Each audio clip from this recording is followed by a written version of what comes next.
어느 시골 처녀가 아주 가난한 산골 총각에게 이제 시집을 가보니까 너무너무 가난해서 죽도 못 먹었습니다. 그래서 칡뿌리를 캐서 먹으면서 소망이 없으니까 그 부엌에 혼자 앉아가지고 답답해서 부지깽이 가지고 신세 한탄을 하면서 아이고 내 팔자야 하고 바닥을 쳤는데 소리가 좀 이상해서 파보니까 누런 돌덩이가 나왔다는 거예요. 이걸 닦아보니까 돌이 아니라 황금 덩어리였대요. 그래서 부자가 됐다. 아니, 비도 오는데 목사님 무슨 전설 따라 삼천리 같은 얘기, 공감도 안 되는 얘기를 하십니까? 네, 왜 했냐면 예수 믿는 저와 여러분들 중에서 하나님이 주신 엄청난 자원이 있습니다. 근데 우리는 이걸 잘 모르고 사는 분들이 너무나 많습니다. 예를 든다면 미국 가는 비행기 표를 사서 비행기 안에 올라갔는데 나는 비행기 탄 것만 해도 감지덕지합니다. 그래서 음료수도 안 먹고 식사도 거절하고 그러고 간다면 아마 그 사람은 좀 어리석은 사람일 것입니다. 그래서 하나님이 주신 것을 하나님은 알기 원하시고 사탄은 모르기를 바랍니다. 그래서 하나님이 주신 것 중에서 가장 귀한 것 중에 하나가 바로 말씀이에요. 특별히 오늘 본문 말씀이 그러하다라고 말씀을 드립니다. 자, 오늘 본문 말씀이 한 절에 우리의 신앙 뿌리가 전부 담겨 있습니다. 자, 다 같이 한번 읽어보겠습니다. 시작. 친히 나무에 달려 그 몸으로 우리 죄를 담당하셨으니 이는 우리로 죄에 대하여 죽고 의에 대하여 살게 하려 하심이라.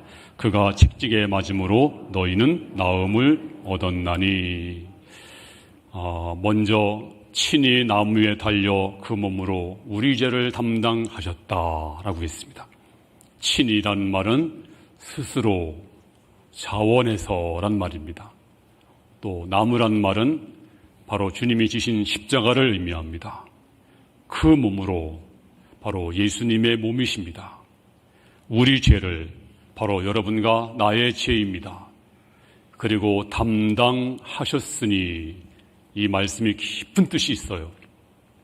이 말씀은 여러분의 과거 지은 죄, 지금 짓고 있는 죄, 앞으로 지을 죄까지 전부 가져갔다. 주님께서 가져가셨다라는 뜻입니다. 그리고 여러분의 원죄, 또 죄의 근본, 죄의 뿌리, 죄의 성질, 이 모든 걸 주님이 전부 담당했습니다. 바로 이것을 믿는 것을 가리켜서 믿음이라고 말합니다. 오늘 이 사실을 온전히 믿기를 바랍니다. 주님이 나의 모든 죄를 다 담당했구나. 네, 이것이 의심이 되면 믿음이 없는 거예요. 이걸 온전히 믿어야 됩니다. 우리가 잘 아는 철로 역정에 보면 기독도라는 사람이 나옵니다. 크리스천이라고 하는.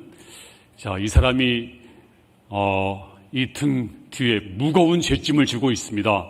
얼마나 무거운지 답답하고 숨 막히고 걸음을 걸을 수 없을 정도로 힘들고 밤에 잘 때도 아침에도 정심에도 이 짐이 떨어지지 않는 거예요. 이 짐을 떨어뜨리기 위해서 뭔들 안 해봤겠어요.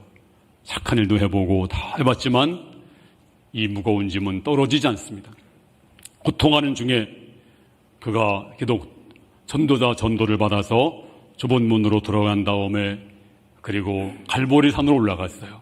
갔더니 십자가가 있는 거예요. 거기 딱 서니까 무거운 짐이 스르르 풀리더니 이 짐이 떼굴떼굴 굴러가지고 저 구렁텅이로 떨어지더니 보이지 않더라. 그런데 얼마나 상쾌한지, 얼마나 좋은지, 얼마나 행복한지 막 강력스러워가지고 기뻐했다는 내용이 바로 철로 역정에 나와 있는데요. 우리가 찬송할 때도 그러잖아요. 죄악 벗은 우리 영혼은 기뻐 뛰며 주를 보겠네. 죄악 벗으면 너무나 행복한 것입니다. 근데 나 아직도 죄가 많은데 지옥 갈 것 같아. 나는 죄 용서함 받지 못한 것 같아. 네, 이렇게 있으면 하나님이 기뻐하지 않습니다. 오늘 이 말씀대로 그대로 믿고 주여 감사합니다. 주여 내 죄가 다 용서된 것을 믿습니다. 그 믿음으로 나아가신 성도가 되시기를 주님 이름으로 축원합니다. 요즘 이맘때가 되면 옛날에 아이들이 겨울가에서 시냇가에서 미역을 감아요. 1시간, 2시간 이 때가 퉁퉁 불 정도로 놀다가 때를 벗기면 좋은데 다 그냥 또 옷 입고 집에 갑니다. 그때는 씻는 걸 잘 몰랐어요. 다들 그랬잖아요. 바로 이 말씀 듣는 순간이 바로 죄가 퉁퉁 불는 시간입니다. 그러면 주 예수님의 피를 의지하고 기도하면 우리의 모든 죄가 다 씻겨나가고 자범죄도 다 씻겨나가서 우리가 깨끗한 믿음의 성도가 될 줄로 믿습니다. 친히 나무에 달려 그 몸으로 우리의 죄를 담당하셨으니 조금도 의심하지 말고 이 말씀을 그대로 믿을 때 우리가 죄악 벗은 우리 영혼 기뻐 뛰며 주를 보겠네. 이런 찬송이 넘칠 줄로 믿습니다. 그럼 두 번째로 죄에서 해방받은 우리는 어떻게 살아야 될까요? 바로 이는 우리로 죄에 대하여 죽고 의에 대하여 살게 하려 하심이라. 여기에 깊은 신학적인 뜻이 있습니다. 죄에 대해서 죽고 이게 무슨 말이지? 말도 많이 들었는데 듣기는 많이 들었는데 이해가 될 듯 하면서도 이게 무슨 뜻인지 잘 이해가 안 되신 분들이 많을 거예요. 그래서 제가 오늘 설명을 드리겠습니다. 죄에 대하여 죽고 이 말씀을 한마디로 말하면 세례입니다. 세례. 그래서 세례 받으면 우리가 이제 원래 침례잖아요. 물속에 들어가게 되면 우리 모습이 안 보입니다.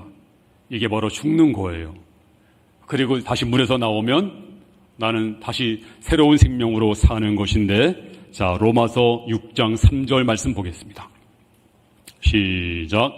무릇 그리스도 예수와 합하여 세례받은 우리는 그의 죽으심과 합하여 세례받은 줄을 알지 못하느뇨.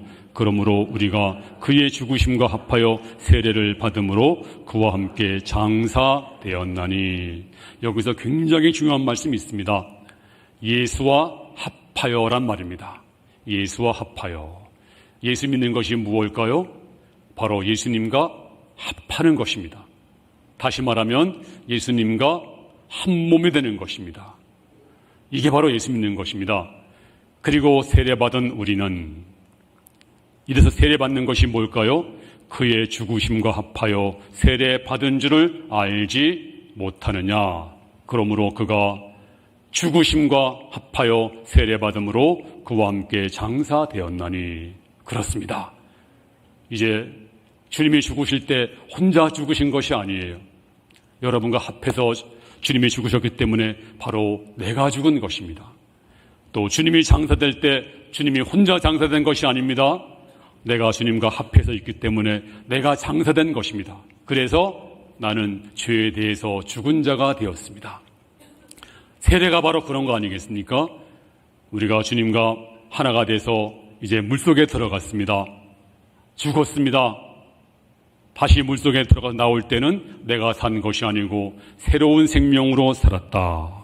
바로 이것이 이제 세례인 줄로 믿습니다. 그러면 세례받은 여러분들은 어떤 사람들이에요? 나는 죄에 대해서 죽은 사람입니다. 나는 완전히 죽었다. 이렇게 믿는 것입니다. 자, 로마서 6장 6절 말씀, 이제 언젠가 제가 로마서를 강의할 때가 올 거예요. 이 로마서는 성경의 보석 중에 보석이라고 불려지는 귀한 말씀들이 너무나 많아요. 자, 6장 6절 시작. 우리가 알거니와 우리 옛사람이 예수와 함께 십자가에 못 박힌 것은 죄의 몸이 멸하여 다시는 우리가 죄에게 종노릇하지 아니하려 함이니. 여기도 굉장히 중요한 말씀이 있습니다. 우리가 알거니와 분명히 안다. 우리 옛사람이. 그 옛사람이 누굴까요? 옛사람은 여러분이 예수 믿기 전의 사람, 구원 받기 전의 사람, 거듭나기 전에 여러분 사람을 가리켜서 옛사람 이렇게 말합니다. 이 옛사람이 누구와 함께 십자가에 못 박혔다고 했나요? 예수와 함께 십자가에 못 박혀서 죽었다. 죄의 몸은 멸해졌다. 그러므로 이 시간 주님, 내가 주님과 하나 돼서 예수님이 십자가 죽으실 때 나는 죄에 대해서 완전히 죽었습니다. 이제 죄의 몸은 멸해졌습니다. 그래서 예수 믿는 것이 뭘까요? 나는 이제 죽었습니다. 옛사람은 죽었습니다. 이렇게 믿는 것입니다. 근데 이것을 또 로마서는요, 굉장히 또 리얼하게 설명을 했어요. 도대체 그 옛사람이 죽는 게 뭘까? 네, 그래서 이렇게 설명을 했습니다. 우리가 예수 믿기 전 옛사람에게 남편이 있었대요. 옛사람에게. 여러분이 교회 나오기 전에, 구원받기 전에 여러분에게 남편이 있었대요. 영적으로 얘기하는 겁니다. 그 남편은 거칠고 거짓말쟁이고 포악하고 폭력적인 못된 남편입니다. 자, 근데 이 남편이 얼마나 못됐는지 죽지도 않아요. 안 죽어요. 아담과 하와 때부터 안 죽었어요. 지금까지 살아있어요. 그리고 이혼도 안 해줘요. 끈질기게 붙들고 늘어지는 게 바로 이 남편인데 누군지 아시겠죠? 네, 사탄, 마귀가 우리의 남편이었습니다. 그래서 이 남편과 헤어질 방법이 없어요. 그런데 오늘 성경이 로마서 7장에 보니까 헤어질 방법을 이렇게 소개합니다. 맨 마지막에 남편이 죽으면 남편의 법에서 벗어났느니라. 남편이 죽으면. 근데 이 왼수 같은 남편이 안 죽는다고요. 이 사탄이 안 죽는다고. 아담과 하와 미혹한 다음에도 지금까지 안 죽고 있으니까 죽을 리가 없죠. 그러면 우리가 어떻게 헤어질 수 있나요? 어떻게 이 남편과 헤어질 수 있나요? 바로 내가 죽으면 됩니다. 오늘 말씀을 잘 들으신 분은 그렇구나. 내가 죽으면 되는데, 근데 내가 죽으면 나는 끝장이에요. 그래서 예수와 함께 죽은 것입니다. 바로 죄에 대하여 옛사람이 죽은 것입니다. 그러니까 사단이 보니까 죽었네. 송장하고는 못 살잖아요. 자동적으로 우리 사단과 옛 남편과 이혼하게 된 거예요. 그리고 새로운 남편이 생겼어요. 누굴까요? 네, 신랑 되신 예수께서 다시 오시면 너희는 주님의 신부인이다. 그래서 새 생명으로 거듭난 우리들은 새로운 남편 예수님이 우리의 신랑이 되신 줄로 믿습니다. 할렐루야. 그런데 아직도 우리는 죄 가운데 살고 있습니다. 죽었는데 몸은 살아있잖아요. 안 죽었어요. 성질도 나고 화도 나고 그냥 이상한 거 보면 그냥 가서 그냥 따지고 싶고. 네, 이게 우리 육신이에요. 또 육신이 아주 굉장히 강한 사람들이 많아요. 근데 어떻게 해야 될까요? 그냥 막 성질 나는 대로 막 살아야 될까요? 이거는요, 죽은 송장이 냄새를 피우는 것과 똑같은 거예요. 죽었는데 죽은 송장이 일어나서 춤추고 다니면서 똑같은 겁니다. 그러므로 성경이 말하기를 로마서 6장 11절에 시작. 이와 같이 너희도 너희 자신을 죄에 대하여는 죽은 자요 그리스도 예수 안에서 하나님을 대하여는 산 자로 여길지어다. 할렐루야. 죄에 대해서 죽은 자요 그리고 하나님에 대해서 산 자로 뭐라고요? 여길지어다. 여겨버려라. 만약 여러분이 화가 나고 성질이 나고 죄 짓고 싶고 그렇다면 어떻게 해야 돼요? 하나님, 나 죽었는데요, 이 육신이 살아있습니다. 하나님 어떻게 할까요? 죽은 자로 여겨버려. 네, 그렇습니다. 죽은 자로 여겨버리는 것입니다. 이거 믿음으로 여겨버리고 하나님, 나 죽었습니다. 그리고 이제는 예수의 생명으로 살아가는 것, 이것이 바로 죄에 대해서 죽은 것입니다. 이제 그렇게 살다 보면 나도 모르게 내 마음이 점점 주의 마음을 닮아서 죄에 대해서 완전히 죽은 자, 그런 삶을 살아갈 줄로 믿습니다.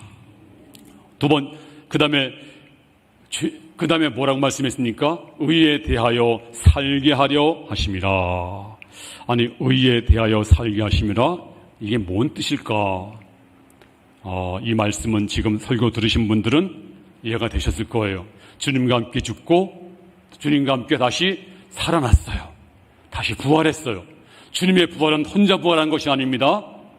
바로 여러분과 하나가 돼서 부활한 겁니다. 근데 다시 부활할 때는 옛사람은 죽고 새로운 생명, 거듭난 생명, 바로 예수님의 생명으로 여러분들이 부활한 줄로 믿습니다. 그래서 여러분들은 예수의 생명을 가지고 있습니다. 그리고 예수님의 마음을 가진 것입니다. 예수님 마음이 어떤 마음이에요? 주님 이 땅에 있을 때 세리 보고 남들이 욕하고 막 정죄할 때 주님은 그 세리와 친구가 되었어요. 또 창기, 창녀, 사람들이 막 정죄하고 그럴 때 주님이 저들을 용서하시고 사랑을 베풀었습니다. 이 땅에 정죄받을 사람은 아무도 없습니다. 주의 마음을 갖고 살아가라. 의에 대해서 살고 굉장한 것이 아닙니다. 일상에서 주님의 마음을 갖고 사는 것, 이것이 바로 의에 대하여 사는 것입니다. 총신대학교 가면 제가 입학할 때 참 인상이 깊이 남은 게 뭐냐면 이 교훈이었어요. 신자가 되라, 학자가 되라, 성자가 되라, 전도자가 되라, 목자가 되라. 어때요? 돌비가 멋있죠? 지금 옛날에 이렇게 되지 않고 옛날에는 이렇게 안 됐는데 지금 바꿨나 봐요. 이렇게 찾아보니까 인터넷 찾아보면 이렇게 나와 있더라고요. 그걸 보는 순간에 제가 그때부터 기도가 지금까지 기도입니다. 신자가 되라. 맞아. 내가 목사가 되더라도 내가 목사야. 기름 부음 받은 종이야. 너희하고 달라. 그러면 안 되잖아요. 저도 신자인데, 저도 하나님 앞에서는 양인데, 하나님 평생토록 목사가 되기 전에 신자가 되게 해주세요. 지금도 눈물로 기도해요. 또 학자가 되라. 목사님이 되면 아주 유혹을 받아요. 신비한 어떤 그 체험, 신비주의, 무슨 능력자, 그리고 또 자기만의 엄청난 무슨 이런 성경을 해석하고 그런 유혹은 왜 빠진지 아세요? 공부 안 하면 빠집니다. 그래서 학자가 돼야 됩니다. 그래서 제가 늘 지금까지 성경을 가까이 하고 말씀을 가까이 하고 또 성자가 되라. 이건 자신이 없어요.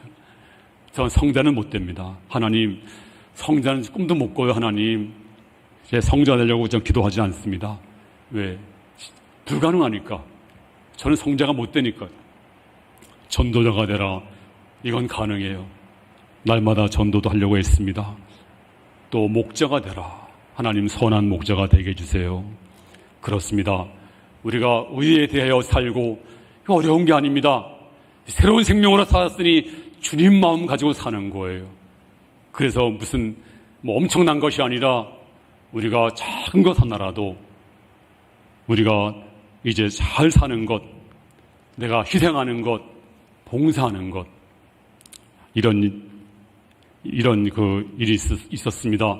긴 방학이 끝나면 학교에서 이제 기숙사 문을 엽니다. 지금이야 인터넷으로 하지만 옛날에는 그런 게 없으니까 오는 순서대로 방을 배정했대요. 그래서 사감 교수님이 이제 가장 먼저 온 학생에게 가장 좋은 방을 배정했대요.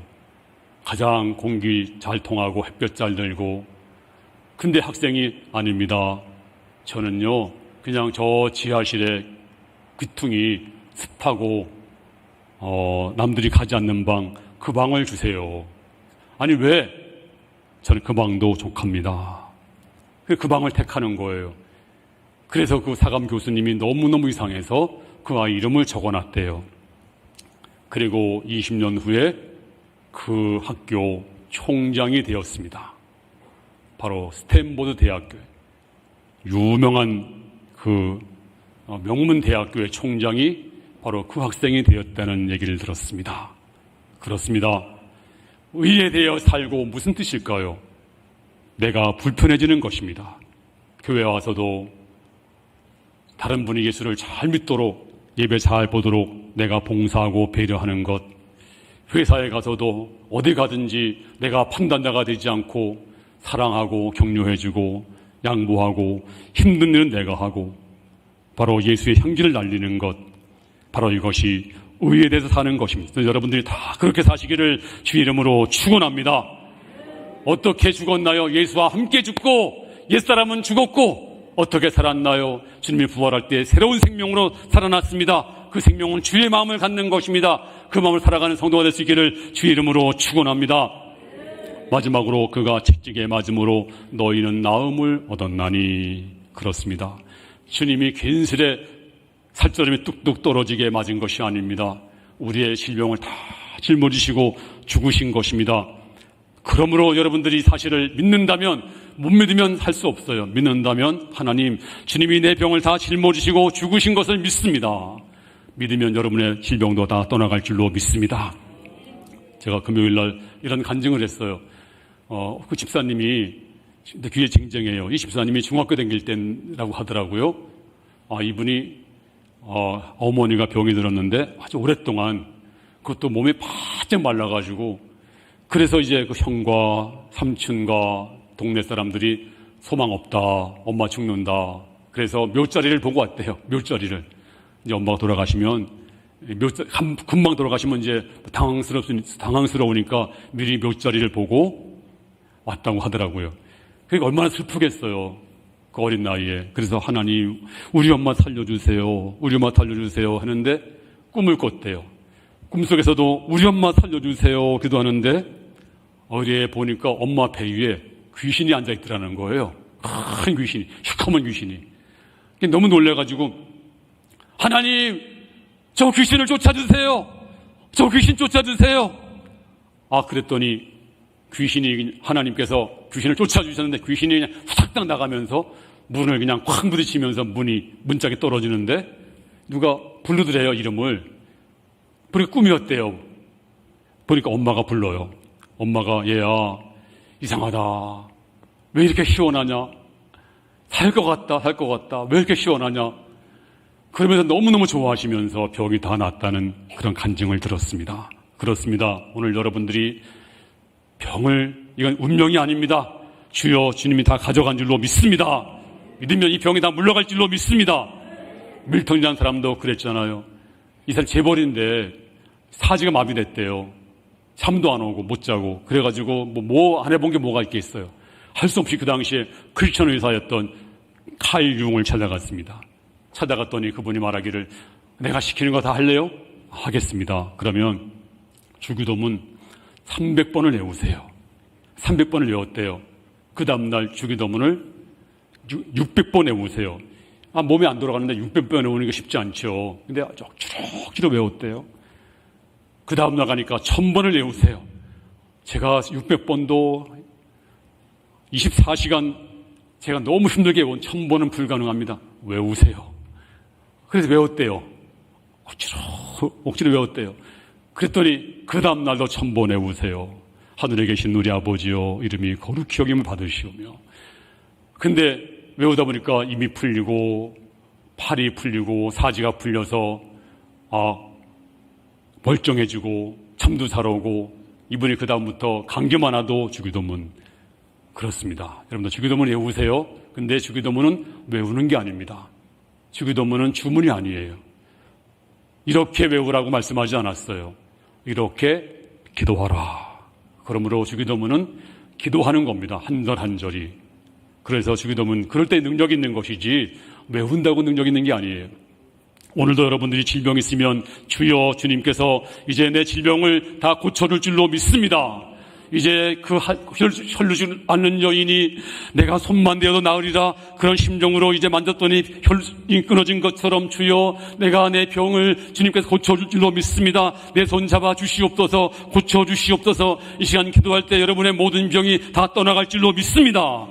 우울증도 신경통도 기운 없는 것도 초기침에도 이 시간 나사렛 예수 이름을 명령하노니 떠나갈지어다.